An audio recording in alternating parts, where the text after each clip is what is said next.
राधे राधे मित्रों। आज मैं आपको काशी की कथा सुनाता हूँ।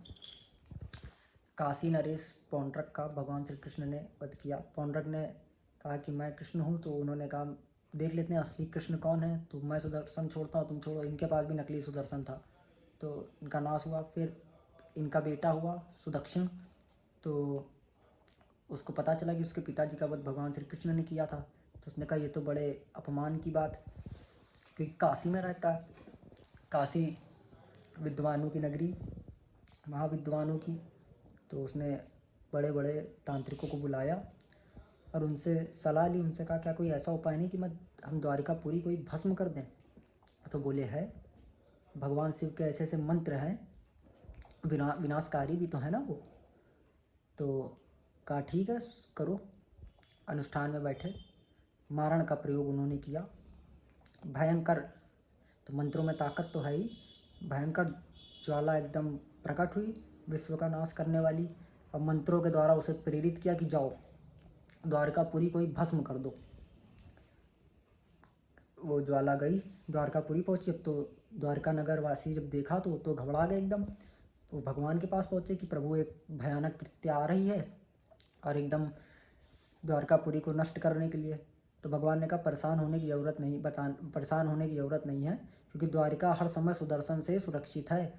और सुदर्शन कोई जड़ वस्तु नहीं है, ये वो चैतन्य भगवत पार्षद है। आवश्यकता के अनुसार रूप बदल लेते हैं।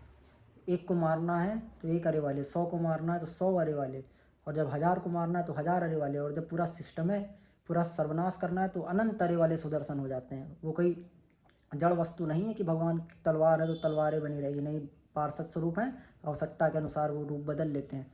ऐसे ही भगवान का कौमुदगी, गदा, पांचजन, शंख सब दिव्य है।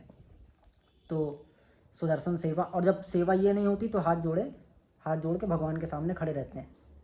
सुदर्शन सेवा में थे। भगवान ने आदेश किया, बोले देखो क्या है। तो सुदर्शन ने कृत्या को दौड़ाया, बोला चल वहीं चल जहाँ से आई है तू।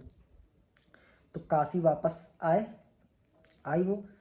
तो अब यहाँ तो सारे तांत्रिक अपने को मंत्रों से एकदम सुरक्षित किए हुए, क्योंकि ये बड़े खतरनाक अनुष्ठान होते हैं। क्योंकि अगर वास्तव में वो भगवान का भक्त नहीं है तो फिर नष्ट भी कर देंगे वो, या तो सामने वाले को मारेंगे या रिटर्न ये वापस करेंगे। तो वो तो अपने आप को सुरक्षित किए हुए खड़े थे।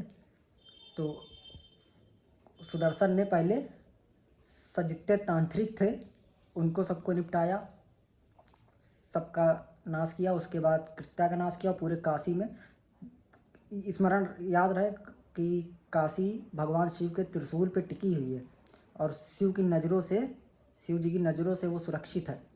जो काशी में वास करता है उसका मोक्ष अनिवार्य है। स्वयं भगवान शिव तारक मंत्र देकर उसको मोक्ष प्रदान करते हैं। तो पूरी काशी नगरी में आग लगा दी।